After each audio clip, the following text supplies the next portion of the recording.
I wanted to come out here. I like to come out here on Sunday evenings and just give a little update about where I am right now, what I'm doing, how I'm doing with my goals, like any new revelations or learning experiences through the week or the last weeks. And then to come out here Sunday night, getting set up for the week ahead. So I am getting back from a little mini vacation. I don't know if it was mini. We left, sorry, I just brushed my hair, so I had a little hair on me. We left last Wednesday and got back today, Sunday. So what is that, 5 days? So we went to a Benson Boone concert and went to a baseball game. So that was really fun. We had a really good time, my family and I. And this was kind of at the end of me needing to take a little break. I started the summer just kind of in full force with all these ideas, with everything written out, all these things that I wanted to do. And I still have that, there it is, the little hair on my arm. All these things that I wanted to do. And I kind of fell flat. Like I needed a little bit of a break. This is crooked. I'm sorry. There. So I kept trying to push, and then I thought, no, I can't do this and that, and I'm gonna just do this other thing or wait another day and then another day. And I just felt like I needed a break. So I don't know if you've ever been in that situation where you've really wanted to go for something, you've really wanted to do something, and your energy just isn't there. You just kind of don't have it in you. So that's kind of how I felt in the month of July, I'd say. And I've got to be honest, I have never felt like this before. And I'd say, aside from like being sick or something like that, and hopefully that doesn't happen, right?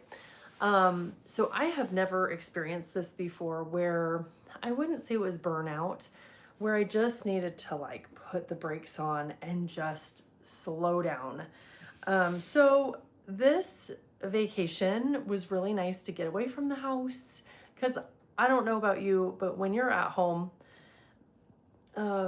you have a million things that you want to do. I know we say we go camping a lot and we pack everything up to go camping and go away from the house, and then you come home and have to unpack, and that's a lot of work.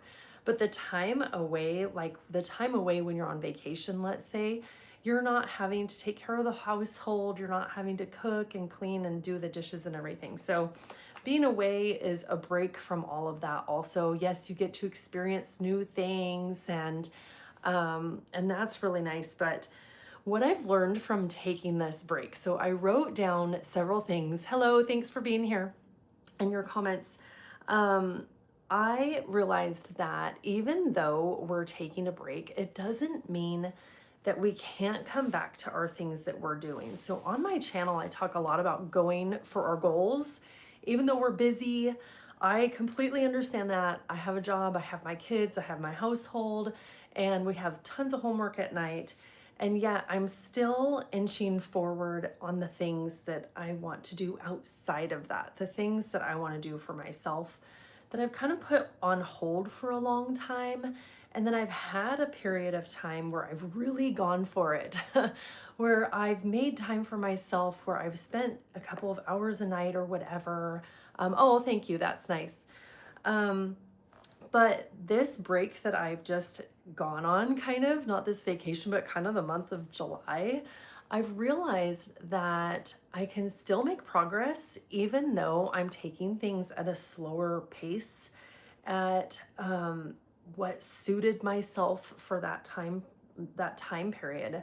So I on this break, and I want you to ask yourselves this also. If you're like the goal getter type, you have your goals, you really go for it, let me know if you are.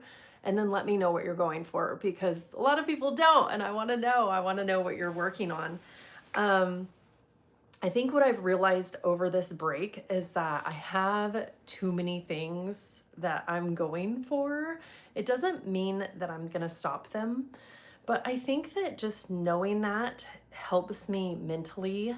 Maybe you're this way too. Maybe you're like, oh, I want to start that garden, and I want to write that book, and I want to get a new pet, or I want to start a new exercise routine, and I want to have this cleaning schedule and this eating schedule and all of that. And it's a lot. It's a lot of things that we want to do. And I kind of feel like when we have that kind of variety, I think it's fine, but I think it's easy to see that new shiny thing and go for it. And if you keep doing that, of course, let's say we have 10 plates spinning in the air, we can only take care of and pay attention to so many of those at a time before we, of course, they're gonna fall or they're just gonna get kind of left aside and left behind a little bit. But I think that it's important for us to know what season we're in. So what is your energy like? What is your time like? Because I think that what I realized on my break or on my little vacation, so my kids are preteen and teenage, but I don't know how many times, I don't know how many times I heard mom on this vacation, and I love that my kids love me so much, but it kind of made me realize that maybe I'm not, and I know this already because I work full time, right? But I'm not in that season of 100% going for everything. And it doesn't mean that I have to stop. It doesn't mean that you have to stop when you are like that, because let's face it, if we have a job, we have to make money, right? We have to pay our bills. So I think it's a good thing to realize that we can't go for everything, because I think that it allows us to pick and choose which areas of our lives we're going to pay attention to. So I want you to ask yourselves this: what are your goals, and can you break them into buckets? Can you break them into like 3 goals or 3 areas that you want to focus on? So what I normally do, and I'll give you a visual in just a minute here, because I have my planner that has this page on it. What I normally do is I break it down into what I call pillars of our lives. And those are the areas that are the most important to us. So like my pillars, I have 6 of them, and they can change, they can move around, and that's fine. 6 is a lot, but there's still everyday things that we go through our day naturally. So what are the things that are important? For me, my faith is really important. My health is really important. My kids, my marriage, I guess I'll say my purpose, which kind of feeds into my side projects. And then like the prosperity part of that. So I'll give you a visual of that. And if you want to do that for yourself, I think I have, yeah, I'll just show you. It's not in that order, but this is kind of what the pillars look like to me. I see it in a circular way, but you can look at it in whatever way you want. So when we have these pillars, we can break down our goals in those ways. So for health, what are the goals that we want? And for family, what are those goals? And your purpose, what are those goals? That might be the heaviest one, because it's for you, right? It's like why you're here, why you want to be here, and what things you want to accomplish in your life. So on my vacation, I had the time that I could reflect on this and say, okay, I know that I might not be able to give all my time to all these things. I know that, but what are the things that I need to give time, that I want to give time to? So, I think that a couple of things one thing that I realized, because I'm not going as fast as I wanted to, I'm not showing up on YouTube as much as I want, I'm not on Instagram as much as I want. I kind of started showing up on Facebook because honestly, I kind of forgot about Facebook. So I kind of started doing that a little bit over the weekend, and it was kind of fun to reconnect with some of my friends and people from the years. And I edited a little bit of my book on the way. I think one thing that I realized though, that yes, I'm making progress. It's a little bit slower, but what is the common theme here? And this is going to be true to you also. This is going to apply to you. That common theme is you. You are the one who needs to show up in whatever way that is. Just I mean, obviously, right? But maybe we just don't think about this, that if you want to learn something, if you want to learn how to swim or you want to learn how to play the piano, you have to actually show up in order to do that. It's not going to do itself. If you want to do what I did and make a planner, right? This is my planner. I had to show up for this and I had to keep showing up. And whether you show up for 10 hours a week or 2, I want to say it doesn't really matter. Obviously, you're going to make more progress when it's 10, but as long as you're okay with the 2 and you're seeing your progress and you're seeing yourself move forward in a way that you're okay with, right? That it's okay to be a little bit slower, trying to find something to show you. I think that's wonderful. So that's kind of where I'm at right now, is that yes, I would like to show up more. I would love to go downstairs and spend the next 2 hours making content for the week. That, oh, I'm going to post all these things this week. But I know that that's not going to happen because it's almost 8:30. We're getting ready for tomorrow and doing our showers. And I have to work tomorrow and make my lunch and all of that. I know that those 2 hours that I want to spend on my stuff isn't going to happen, but what can I do? Instead of doing the dishes and thinking of the 15 things that I want to do, literally that was me tonight. Instead of doing that, I thought, okay, what is the one thing that I can do? And I thought, okay, I really want to go live. And I really want to plan my week in a sustainable way. And then it brought me to this last point that I will make, and then we're going to kind of plan out the week a little bit. And this last thing hit me, and this is exactly what my message is for the Busy Dreamer brand, and that is to make your goals and make your plans fit into your life and not the other way around. Not make your life fit into your goals, if that makes sense. So what I was doing was putting so much stress and plans, not that plans are bad, but just like coming up with these lists that I had to get done this week. I have to get this done and this has to be up at this time. Instead of saying, and I kind of learned this over the break, that yes, we might have a ton of things that we want to do, but instead of making those fit into your life, you're kind of being a slave to them. And that's really not fair to you, because these are the things that you want to do, that they're extra in your life, that you're like, I want to accomplish this. This is what I want to go for. And that doesn't mean that you have to drop everything in your life and do that. You don't have to sacrifice everything. You don't have to sacrifice your family or all your time.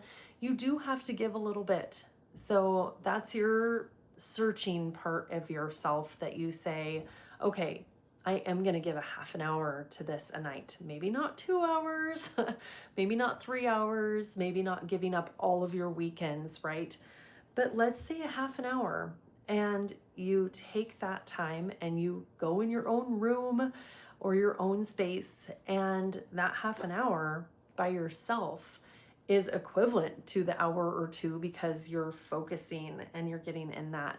But to make it your own and to make it fit into what you need at that time, I'm finding in my own goal-getter kind of era, I'm finding that that is really valuable. So this is all a journey. This is all something that we might we absolutely need to be flexible throughout the life cycle of the goal. So we're always going to start maybe with a little bit of being hesitant, a little bit scared or nervous or not really sure, you have some uncertainty, but with the energy of wanting to do it and of it being new. Don't scratch. No, my cat wants out now, so she's scratching at the door.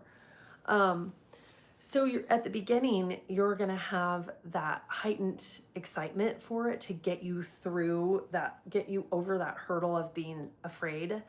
But then, it becomes new, and like everything else, that newness wears off and you have to dig a little bit deeper in order to continue. So, I feel like adjusting and being flexible to your needs and what you need to do to get your mind to stay in the game, if that makes sense. I hope I'm not muttering too much, but I'm finding that, let's say, I think I've been going for this for 6 years now. It has not just been a couple of months. I've been going and going and going. And to have this reflection time where I kind of slowed down to say, okay, something about this isn't quite working. It's a little bit too much stress. Finally, after 6 years, right? It's worn me out. But to be able to say, okay, I'm at this part right now. I have, oh, thank you. Hello. So I have like 8 books written. I have 3 of them out there. I don't want to quit. I don't want to stop. That's the other thing that I've realized by taking this break. I know I'm going to get back into it. Sometimes we say the word quit. I'm quitting that. And I don't think that we can say that. I think that we always have the option of restarting things, of getting back into it. I haven't written a book in over a year now, but that doesn't mean that I'm quitting. I am definitely going to pick it up. I have 80 book ideas out there on a Google Doc. But I think that if we're generous to ourselves and giving our goals the attention that we want, we've had those goals and that idea for a reason. And I don't think it's fair to say, I can't do that because I need it to be all or nothing, or I can't do that because I don't have 3 hours a day. I'm at that space right now. I don't know if you guys have ever been in that space before. Let me know, where you really want something. You really want to go for something, and it's just not working out right now. Whether the outcome isn't working, your energy's not right, you're you're a little bit off or something, like you're going too hard. And I'm in that right now. So I just want to say that if you're in that space, don't give up. Because even though I've been taking a break and I went on vacation, everything, whatever, I know that I'm going to come back, but I'm also giving me that space to adjust and to make little tweaks along the way. Hello, thanks for being here. Thanks for saying hi too. So I wanted to show you kind of my planner a little bit. I'm turning the page. It's a new week. And that's the other thing I wanted to say, is that when we say, we're overwhelmed, we have too much to do. God willing, we have tomorrow, right? We always have the next day. And I like to tell myself that, because I think that we can always modify, we can always adjust, and we can always say, all right, I have the next week that I can show up for. And maybe last week didn't go very great, but next week I can back off a little bit and I can still make progress. But maybe I'm not going to write 10 things on my list. Hello. I do that all the time. Maybe I'll write 3 things or 2 things on my list. So that's what I'm doing right now. I'm turning the page, and lo and behold, I have a sticky note. I don't know if you guys are like this. I have my little bag that comes with my planner, and it says, oh my gosh, your dreams one step at a time. But I have my little bag, This is full of, I can't really show you, this is full of stickies. Even though I have the planner, I take some time sometimes to pull out my stickies and write them in the appropriate place. But here's my planner that I'm using. It's my very own, and I turn the page to a new week. So this to me is like a fresh start. Every month is kind of a fresh start. Every week can be a fresh start. It's hard to say, fresh start. But sometimes we think that we have to wait for that fresh time to get started again and make it January or a birthday or this holiday or something like that. But I'm using tomorrow as a fresh start because it's another chance that I can show up and I can show up for myself. So I'm going to write down a couple of things in here, and you can take this time to do that yourself. We're just going to take a minute, and a couple of things that I need to do is make some calls. Do you guys love making calls, or would you rather text somebody or email? We would all rather send an email, but I'm